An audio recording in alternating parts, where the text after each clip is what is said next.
እንደምን ዋላችኋል? ደህና ናችሁ ወይ? ዛሬ የመጽሐፈ ነገሥት ወይም አንደኛ ነገሥት ምዕራፍ 20 አክዓብ የሚባል በዛ ጊዜ የነበረ ንጉስና እስራኤላዊ ይለዋል ናቡቴ የሚባል ሰው የሱን ንብረት በተመለከተ እንግዲህ ሰሞኑን የማስበው ነገር ስለሆነ ስለሱ አጭር ነገር አካፍላችኋለሁኝ። የመጽሐፈ ነገሥት ምዕራፍ 29 ቁጥሮች አሉት እና እስቲ ባጭሩ እናያለን። እግዚአብሔር አባታችን አምላካችን ሆይ በናዝሬቱ በጌታ በኢየሱስ ክርስቶስ ስም እጅግ አድርገን እናመሰግናለን። ጌታ ሆይ ደግሞ ይህንን ውብ ቀን እንድናይ መልካም ፍቃድ ስለሆነ ስሙ ብሩክ ይሁን። ሁሉ ቀን ያንተ ተአምር በአንተ ተአምር ነው የሚነጋው የሚመሸው። ስለዚህም ጸጋ እናመሰግናለን ጌታ ሆይ ደግሞ ፊታችን የከፈትነው እኔን ቅዱስ ቃልህን እንዳንተ መልካም ፍቃድና እንደ መንፈስህ ምሪት እንድናየው እንድትረዳን እንለምናለን። እኔንም ደግሞ እርዳኝ ጌታ ሆይ የሚሰሙትም ደግሞ ይሄ ነገር ለበረከት እንዲሆንላቸው ቁም ነገሩንም ደግሞ እንድናገኘው እኔም ጭምር እንድትረዳን እንለምናለን። ሁሉን ደግሞ በልጅ በጌታ በኢየሱስ ክርስቶስ ስም እናቀርባለን። አሜን። እሺ ምዕራፍ 20 ለኢዝራኤላዊው ለናቡቴ በሰማሪያ ንጉስ በአክዓብ ቤት አጠገብ የወይን ቦታ ነበረው ይላል። እንግዲህ ይሄ እስራኤል ምድር ነው እና አክዓብ ነው በዚህ ጊዜ ንጉስ የነበረው። ትላንትና ሳየው በሁለት ሰዎች መካከል ያለ ሲን ትዕይንት ነው የሚባለው። እንደዛ ነው። አሁን የመጀመሪያው ናቡቴና አክዓብ ንጉስ አክዓብ፣ ከዛ ደግሞ ወረድ ስንል ደግሞ በዛ ጊዜ ሚስቱ የነበረችው ኤልዛቤልና አክዓብን እናገኛለን ከቁጥር 5 ጀምሮ። ከዛ ደግሞ ሚስቱ ኤልዛቤል ደግሞ ሽማግሌዎቹ እዛ ናቡቴ ጋር የተቀመጡ ሽማግሌዎች ከነሱ ጋር ያለውን ኮረስፖንደንስ ደግሞ እናያለን። ቀጥለን ተመልሳ ኤልዛቤትና አክዓብን እናገኛለን። ከዛ ግን የተደረገው ነገር ክፉ ነገር ስለሆነ ደግሞ እግዚአብሔር ታላቁን ነቢይ ኤልያስን ሲገለጥለት በቃሉና ወደ አክዓብ ሂድ ሲለው እናያለን። ከዛ አክዓብና ኤልያስን ደግሞ እናገኛለን። መጨረሻ ላይ እንግዲህ ያው አክዓብ ደግሞ ለብቻው የሆነበትን ኮንዲሽን እናያለን ማለት ነው። ይሄ ታሪክ ከንጉስ ዳዊት ታሪክ ጋር በጣም ፓራሌል ይመሳሰላል። ንጉስ ዳዊት ከቤርሳቤ ጋር ያደረገው ነገር ነው። እንግዲህ እዚህ ጋር አሁን ለምሳሌ ቀጠልና አክዓብ ናቡቴን ቁጥር 2 በቤቴ አቅራቢያ ነውና የአትክልትን ቦታ አድርገው ዘንድ የወይን ቦታህን ስጠኝ፣ ስለርሱም ከእርሱ የተሻለ የወይን ቦታ እሰጥሃለሁ፣ ወይም ብትወድድ ግምቱን ገንዘብ እሰጥሃለሁ ብሎ ተናገረው። የጓደኛህን ወይም የሌላውን አትመኝ ይላል። ነገር ግን ይህ ሰውዬ መንግስት ስለሆነ ደግሞ ከቤቱም አጠገብ በቤት ያጠገብ ስላለው እና ስለወደደው ንጉስም ስለሆነ ኤኒዌይ ኢንታይትልድ ነው ይሄን ነገር ለማድረግ። ግን በጣም ከፍተኛ የሆነ ጥንቃቄ ያስፈልጋል። ምክንያቱም ንብረት፣ ቤት፣ ሚስት እነዚህ ነገሮች ለሰው ልጆች በጣም አታችመንት ከሱ ጋር በጣም እንትን ስላለን በጣም ከፍተኛ የሆነ ጥንቃቄ ያስፈልጋል እና ይሄን ነገር ጠየቀው። እሺ ናቡቴም ይላል ቁጥር 3 ላይ አክዓብን የአባቶቼ ርስት እሰጥ ዘንድ እግዚአብሔር ያርቅልኝ አለው። እንግዲህ ይሄ በኦሪትም መጽሐፍ ላይ አለ። ኢቭን እንኳን ይሄ ነገር በእዳ እንኳን ቢያዝ በኢዮቤልዩ ጊዜ ራሱ ነፃ ይውጣ የሚል ነገር አለና የአባቶቼ ርስት ነው፣ ከዚህ ጋር ልዩ እንትን አለኝ፣ ለልጆቼ እንዲተላለፍ ነው የምፈልገውና ይሄን ከማድረግ ያርቅልኝ አለው። ኢዝራኤላዊ ናቡቴም የአባቶቼ ርስት አልሰጥህም ብሎ ስለተናገረው አክዓብ ተቆጥቶና ተናዶ ወደ ቤቱ ገባ። በአልጋውም ላይ ተጋድሞ ፊቱን ተሸፋፈነ፣ እንጀራም አልበላም። በጣም ነው የሚያስቀኝ። እንግዲህ ሰውዬ ንጉስ ነው፣ አንድ ሀገርን የሚያስተዳድር ሰው ነው። ይሄ ነገር አስቆጥቶት በቃ ብሎ በቃ ይድሮ እኛ ልጆቹን እንደምናደርገው አቆረፈ። ያስቃል በጣም። እኔው ከማነው ስሙ ከዳዊት ጋር ታሪክ ጋር ይመሳሰላል ያልኳችሁ እዚህ ጋር አክዓብ የናቡቴን እርሻ ቦታ ተመኘ። ዳዊትም ዘሴም ከጎን ያለችውን ሴት ስትታጠብ አይቶ መልካም ቆንጆ መሆኗን ያማረች መሆኗን አይቶ ተመኛት። ነገር ግን በዛ አላቆምም። ዛትስ ፋይን እንግዲህ ማቆም ነበረበት ሚስቶችና እንትንም ስላሉ። ግን ሄዶ ሲያስጠይቅም ደግሞ ያ ባል ያላት ያውም በሱ ስር የምትሰራ የሚያገለግል ጦር ሜዳ ሄደ የሱ ነው ተባለ። በዛም አላቆመም። ጀስት ላይክ በጣም ተመሳሳይነት አለው ታሪኩ። እንዲሁ ለእንትን ነገር አሁን ናቡቴ ማለት ፍሩትስ ወይም ፍራፍሬ ማለት ነው ትርጉሙ። አክዓብ ማለት ደግሞ አክና አብ የሚለው የሁለቱ ትርጉም ነው። አክ ማለት ወንድም ነው። አብ ማለት እንግዲህ ታወቀ አባት ማለት ነው። ስለዚህ አባቴ ወንድሜ ነው፣ ወንድም አባት እንደማለት ነው ትርጉሙ። እሺ ቁጥር 5 ሚስቱም ኤልዛቤል ወደ እርሱ መጣ፣ ልብህ የሚያዝን እንጀራ ስማትበላ ስለምንድን ነው አለችው። ያው ባህሪውን ታውቀዋለች እና ደግሞ ዛሬ ደግሞ ምን ሆን ካለችው ማለት ነው። ድሮኛ እናቶቻችን እንደሚሉን ማለት ነው። እርሱም ኢዝራኤላዊውን ናቡቴን የወይንህን ቦታ በገንዘብ ስጠኝ ወይም ብትወድ በፋንታው ሌላ የወይን ቦታ ሰጣለሁ ብዬ ተናገርኩት። እርሱ ግን የወይን ቦታዬን አልሰጥህም ብሎ ስለመለሰልኝ ነው አለት። እዚህ ጋር አንድ ያስቀረው ነገር ምንድነው ያለው? የአባቶቼን ስር ሰጣለሁ ሰጥ ዘንድ ያቀርቅልኝ ነው ያለው። ግን ያንን አረገና ረስቶትም ሊሆን ይችላል። ብቻ በጣም ተናዷል፣ አዝኗል። የንጉስ በጣም ያሳዝናል። የወይን ቦታ አልሰጥም ብሎ ስለመለሰልኝ ነው አላት። እንዴት እንደምትቀውና እንዴት እንግዲህ እቺ ሚስቱ ነች፣ ግን እንዴት እንደምታየው አስቡ። ምን አለች ሚስቱም ኤልዛቤል? አሁን አንተ የእስራኤል መንግስትን ትገዛለህ? እውነቷን ነው። የእስራኤል መንግስትን ትገዛለህ? ተነሳ እንጀራም ብላ ልብም ደስ ይበላት፣ የእስራኤላዊውን የናቡቴን የወይን ቦታ እሰጥሃለሁ እኔ አለችው። ሺዝ ሞር ኦፍ ስልጣን ያላትና እርግጥ እቺ በጣም አደገኛ ሴት ነች። ነገር ግን በአንድ በኩል ነው ተዋል። አንተ አሁን የእስራኤልን መንግስት ትገዛለህን አለችው። እንደዚህ አይነት አባባሉ ያው ለክፋት ስለሆነ እንጂ ሺዝ ራይት እና በሸፍጥ እንግዲህ ልታሰጠው ነው ማለት ነው። ያው ከዳዊት እንግዲህ ያቀደው ነገር ከጦር ሜዳ ኦሪዮን ያስመጣውን ሁኔታ እናስታውሳለን። እስቲ ላክልኝ አለው ለእንትና ለኢዮአብ አይደለም እንዴ? ላክልኝ ፈልገዋለሁ። በአክዓብም ስም ቁጥር 8 ደብዳቤ ጻፈች። በቃ እንደ አክዓብ ነው አክት የምታረገው። ሁሉ በእጇ ሁሉ በደጃ ነው ማለት ነው። ሚስቱ ስለሆነች እሷ አይደለችም ንግስቲቷ፣ እሱ ነው ንጉስ። ሚስቱ ስለሆነች ለሁሉ ነገር አክሰስ ሊኖራት አይገባም። ግን ከታች እንደምናየው ራሱን ለሷ የሸጠ ሰው ነው። ሂዝ ማኒፑሌቲቭ። በጣም እንደዚህ ማኒፑሌት የሚያደርጉ እንግዲህ ሚስቶች አሉ። ባሎችም ሊኖሩ ይችላሉ። ግን ወንድ ልጅ የቤት ራስ ስለሆነ እሱን ነው እንግዲህ እና ማኒፑሌት መደረግ የለብንም። በጣም መጠንቀቅ ያስፈልጋል።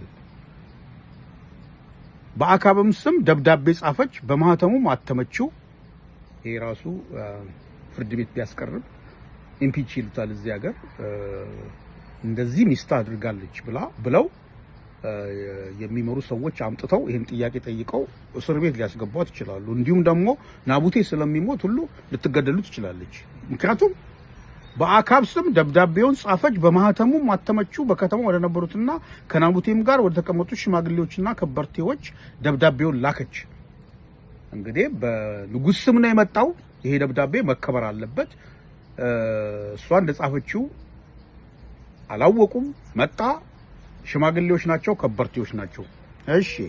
በደብዳቤውም ስለ ጾም አዋጅ ንገሩ፣ ናቡቴንም በህዝቡ ፊት አስቀምጡት፣ 2 ምናምንቴ ሰዎች በፊቱ አስቀምጡና እግዚአብሔርና ንጉሱን ሰድቧል ብለው ይመስክሩበት፣ አውጥታችሁም እስኪሞት ድረስ ውገሩት ብላ ጻፈች። እንግዲህ የመንግስት ትዕዛዝ ነው። ዋይ ብለው አልጠየቁም እነሱም። ግን እዚህ ጋር አንቴና የሚያቆም ነገር አለ። 2 ምናምንቶች የሚለው ነገር አለ። ከባድ ነው። እንደዚህ አይነት ደብዳቤኛ ቢመጣልን ከመንግስት ምን እናደርጋለን እንግዲህ እንላለን። እንግዲህ ዳዊትም ላክልኝ ሲለው ልኮለታል። በኋላም ደግሞ በሱ እጅ ደብዳቤ አስይዞ ሁሉ ሲልከው ኢዮአብ አድርግ የተባለውን ነገር አድርጓል እና የንጉስ ትእዛዝ ካለምንም ጥያቄ መፈጸም አለበት። እንኳን በዚህ ጊዜ መንግስት አንድ ነገር በሚያዝበት ጊዜ እንግዲህ አሁን ለምሳሌ ወታደር ያዝኖ ቾይስ ሂድ ነው፣ ትእዛዝ ነው። ልክ እንደዛ እዚህ ጋር እግዚአብሔር ንጉሱን ሰድቧል ብለው ይመስክሩበት፣ አውጥታችሁ እስኪሞት ድረስ ውገሩት። እንግዲህ ምናልባት ጾሙ እንግዲህ ዲቴል ሙሉ በሙሉ አልመጣም። ጾሙን አውጁ ተብሏል። ስለዚህ እሱ ወይም አልተነገረውም። ስለዚህ እሱ ደግሞ ይሄ መንግስት ደግሞ ጾም ደግሞ የሚያዘው ምንድነው ምናምን ነገር ብሏል። በቃ ምናምን ብለው መሰከሩበት። ስለዚህ በተከተማው የተቀመጡም የከተማው ሰዎችና ሽማግሌዎች ከበርቴዎችም ኤልዛቤል እንዳዘዘቻቸው፣ አሁን እዚህ ጋር ኤልዛቤል አለ። ደብዳቤ የመጣው በአካብ ስም ነው። እኛ ግን እናውቃለን ሚስጥሩን። ወደ እነርሱ በተላከው ደብዳቤ ተጻፈው እንዲሁ አደረጉ። የጾም አዋጅ ነገሩ። ናቡቴንም በዙ ፊት አስቀመጡት። ሁለቱንም ምናምንቴ ሰዎች ገብተው በፊቱ ተቀመጡ። ምናምንቴዎቹ ሰዎች በዙ ፊት ናቡቴ እግዚአብሔርና ንጉሱን ሰድቧል ብለው በናቡቴ ላይ መሰከሩ። የዚያን ጊዜም ከከተማ ወጥተው እስኪሞት ድረስ ወገሩት። ወደ ኤልዛቤልም ናቡቴ ተወግሮ ሞተ ብለው ላኩ። ከፍተኛ የሆነ ግፍ ነው የተሰራው። በግለሰብ ደረጃ፣ በስልጣን ደረጃ በጣም ከፍተኛ ግፎች ይሰራሉ። ኔሰሰርሊ እኛ ሀገር ብቻ ማለት ሳይሆን እዚህም ቢሆን ማለት የሰለጠነው ምዕራባውያንም ቢሆን መንግስት ብዙ ነገር ይሰራል። በነገራችን ላይ ሁሉ ነገር አይነገርም። በናሽናል ሴኩሪቲ በስልጣን በተመለከተ ሚስጥር በመጠበቅ ባለመጠበቅ እንግዲህ የሚሰሩ ብዙ ፊልሞች አሉ። በዛ መልክ እንኳን የኛ ሀገሩንማ ተውት። በተለይ በአሁን ዘመን ግን ኢትስ ቬሪ ዴንጀረስ፣ በጣም ዴንጀረስ። አንዲት ነፍስ እንኳን አይደለም ብዙ ሰው ብዙ ቀርቶ አንዲት ነፍስ በእግዚአብሔር ፊት በከንቱ ዝም ብላ አትወድቅ፣ ዋጋ ታስከፍላለች። ቁጥር 15 ኤልዛቤልም ናቡቴ ተወግሮ እንደሞተ በሰማች ጊዜ ኤልዛቤል አክዓብን ናቡቴ ሞቷል እንጂ በሕይወት የሌለምና በገንዘብ ይሰጥ ዘንድ እምቢ ያለውን የእስራኤላዊን የናቡቴን የወይን ቦታ ተነስተው ውረስ አለችው። እንግዲህ ይሄ ሰውዬ እግዚአብሔርን መንግስትንም ሰድቧል ስለተባለ በቀላሉ his property is going to be confiscated ማለት ይወረሳል። በቃ ምንም ጥያቄ የለውም። ከሌላ ቦታ በመናይበት ጊዜ ራሱ የናቡቴን ደሞች ይላል። አሁን የልጆቹን ደም በቀላለሁ የሚል ነገር አለ። ስለዚህ ወራሽም እንዳይኖረው ልጆቹም እንግዲህ ተገለዋል ማለት ነው። ባይገደሉም በቃ ተነቅለዋል። ጭራሽ ተከፍሎ ነበር በነፃ። እሺ ምን ማድረግ ነበረበት? ይሄን ጊዜ አካብ እንዴ በጣም መደንገጥ ነበር የነበረበት። ትላንትና ያወራው ሰውዬ እንዴት ነው ሞተ የምትይው ብሎ መጠየቅ ነበረበት። እንዴት ነው የሞተው? አልጠየቀም።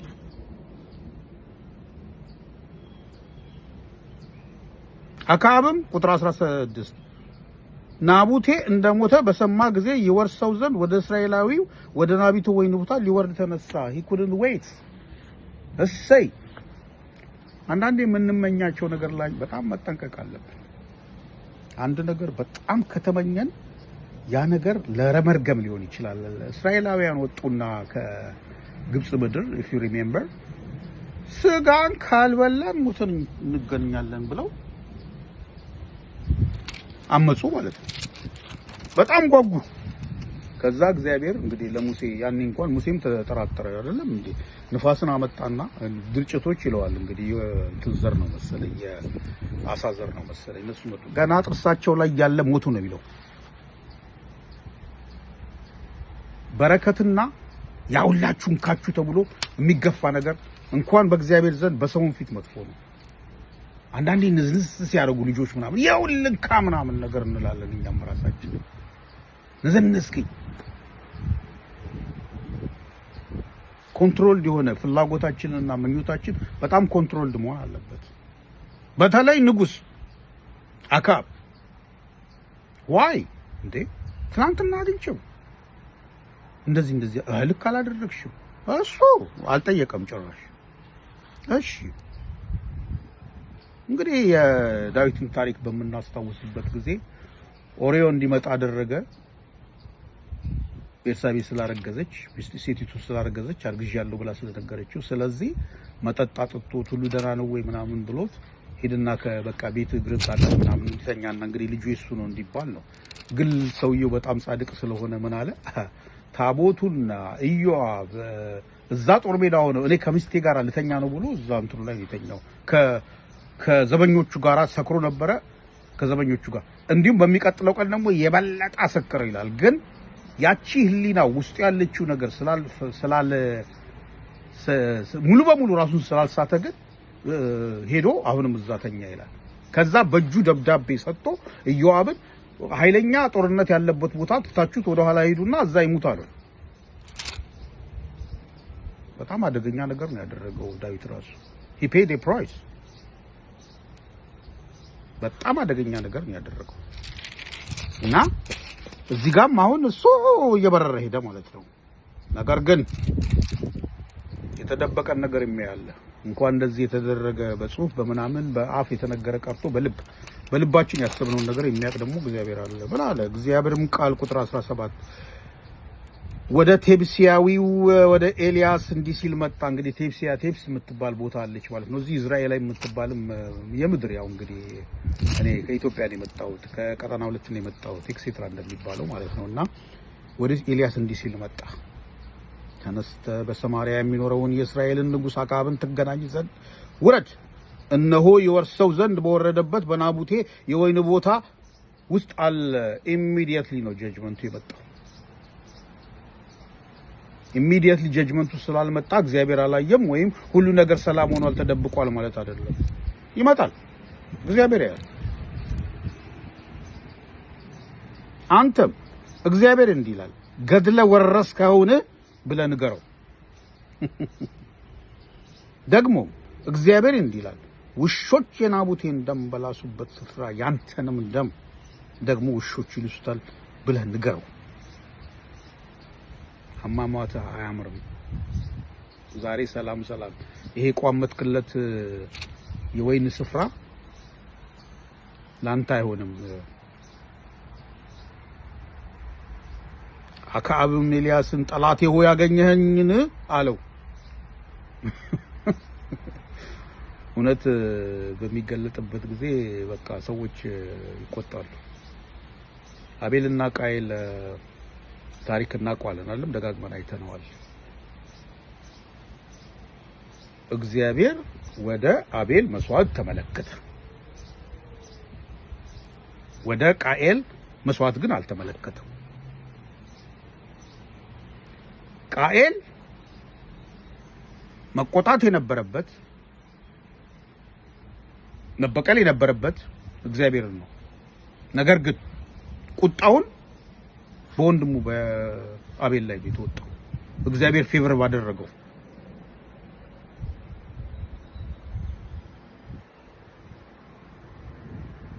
ሰዎች እናንተ እግዚአብሔር ፌቨር ለበደረገላችሁ ሳይናቸው ሊቃላ ይችላል። ቆይ ሰራለታለሁ ሊሉ ይችላሉ። እውነትን ስትነግሯቸው ሊጠሏችሁ ይችላል። እውነት ስለተነገረው የሚወድ ሰው በጣም ጥቂት ነው። በጣም ጥቂት ነው።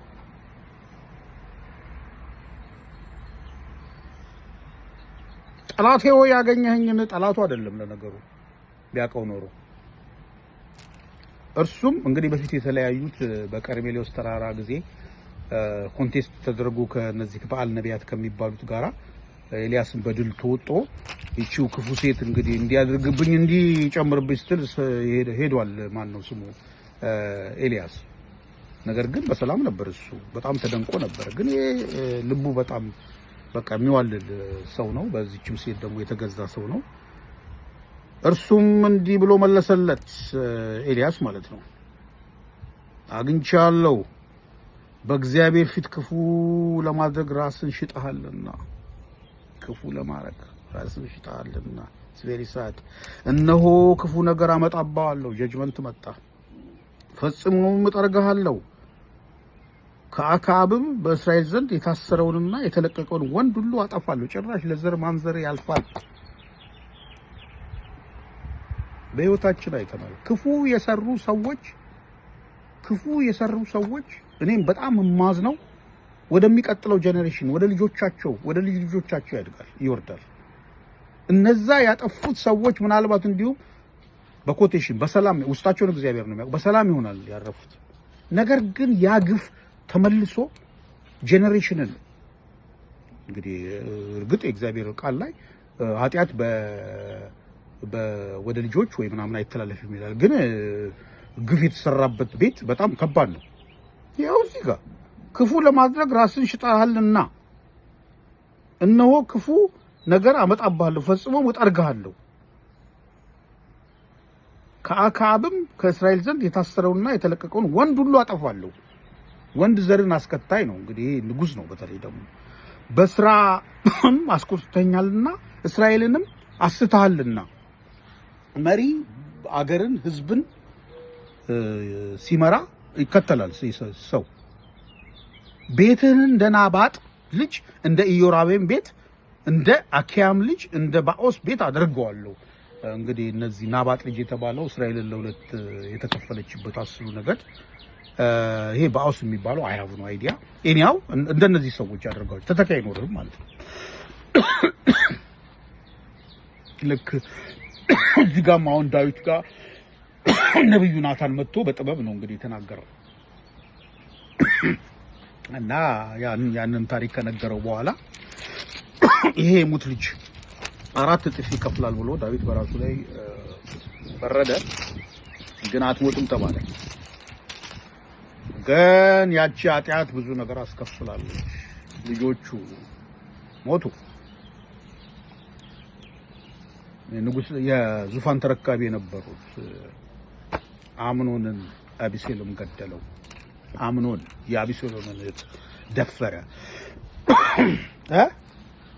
አዶንያስ የሚባለው ራሱ በወንድሙ በሰለሞን ተገደለ አቢሴሎም ራሱ አባቱን ገላለሁ ብሎ ሞተ በጦር ተጨቅጭቆ ያቺ ጥፋት ኦሬዮ ደም ትከተላለች ቀልድ አይደለም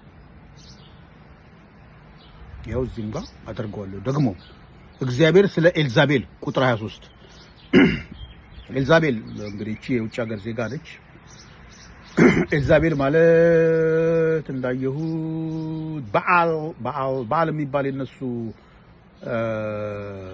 አምላክ ውሸት አምላክ በዓል ኤግዛልትስ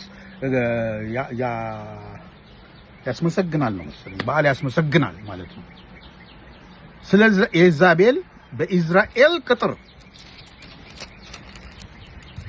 አጠገብ ኤልዛቤል እግዚአብሔርን ውሾች ይበሏታል ብሎ ተናገረ ይሄ እንግዲህ እስራኤላዊው ናቡቴ እዛ በሞተበት ቦታ ጀጅመንቱ እዛ ነው የሚደረገው ይሄ ነገር ሆኗል በኢዩ ዘመን if you remember ኢዩ መጣና ነው አይደለም እንዴ ከላይ ወርውራት አለ በቃ ወርውራት እንትና እንኳን አልተገኘም በጣም በሚያሳዝን ንጉስ ያቺ ክፉ ሴት የንጉስ ልጅ ነች መቼም ሰብስቡና ቀበሯት ሲባል ራሱ እንትን በጣም በሚያሰቅቅ ሁኔታ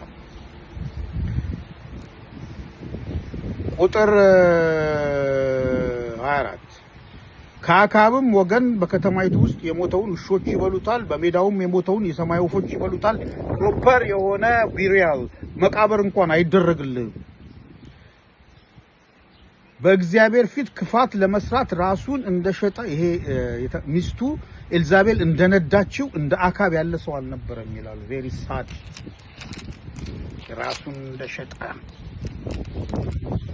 ሚስቱ ኤልዛቤል እንደነዳችው እንደ አክዓብ ያለ ሰው አልነበረም የእስራኤልን አምልኮ ሲስተም የቀየረ ሰው ነው የሰውዬ በሷ ተነድቶ ማለት ነው እርግጥ ሌሎቹ ነገስታት ይሄ በኮረብታ ላይ ይሰግዱ ነበር ምናምን ይላል ይሄ ግን በመንግስት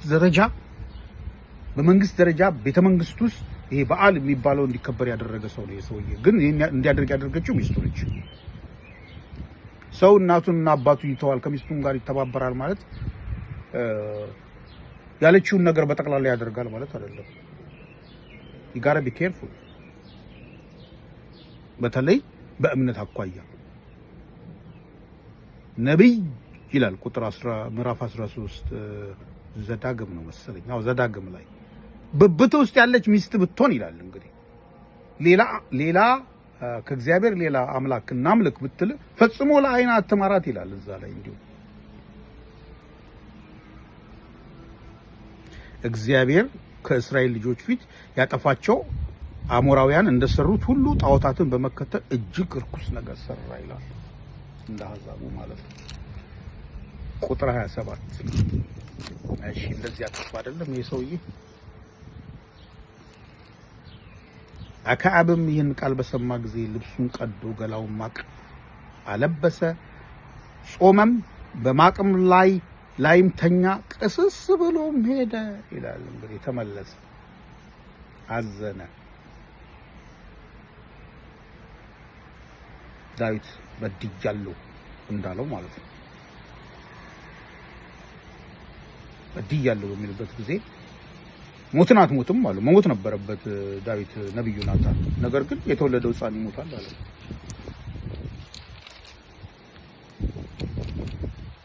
ደግሞ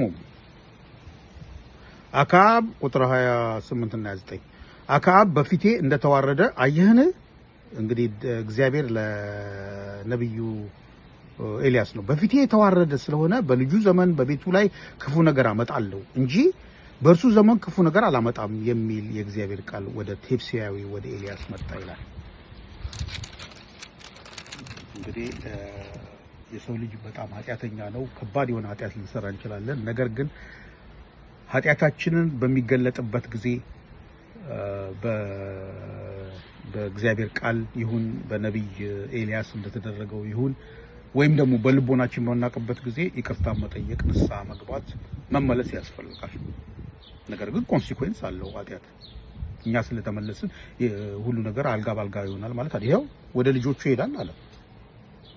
አክዓብ በፊቱ እንደተዋረደ አየህን? በፊቱ የተዋረደ ስለሆነ በልጁ ዘመን በቤቱ ላይ ክፉ ነገር አመጣለሁ እንጂ በእርሱ ዘመን ክፉ ነገር አላመጣም የሚል የእግዚአብሔር ቃል ወደ ቴብሳዊ ወደ ኤልያስ መጣው። ለዚህ ነገር እንኳን ጥያቄ ተመልሶ እንኳን ከልጆቼ አርቅልኝ ቢል ወይም ደግሞ ያጠፋው ለምሳሌ ካልተገደሉ የማነው ስሙ የናቡቴ ልጆች ካሉ ያንን ነገር ቢመልስ እግዚአብሔር ይቅርታ ከማድረግ ኦልዌይስ ሂዝ ሃንድ ኢዝ ኦፕን። ዳዊትም ሕፃኑ ይሞታል ተባለ፣ ሕፃኑ ሞተ። እርግጥ ዳዊት ከዛ በኋላ ደግሞ ሕፃኑ በሚሞትበት ጊዜ ደግሞ የበለጠ ልቡ አልተሰበረም። እንደገና ደግሞ ሪቫይቭ አድርጎ ነው ወደሱ ሄዳለሁ እንጂ እሱ ወደ እኔ አይመጣም አለ እና ከግፍና ከሸፍጥ እንጠበቅ ለማለት ነው። የእግዚአብሔር ስም የተባረከ ይሁን። ደህና ሁኑ። ቻው።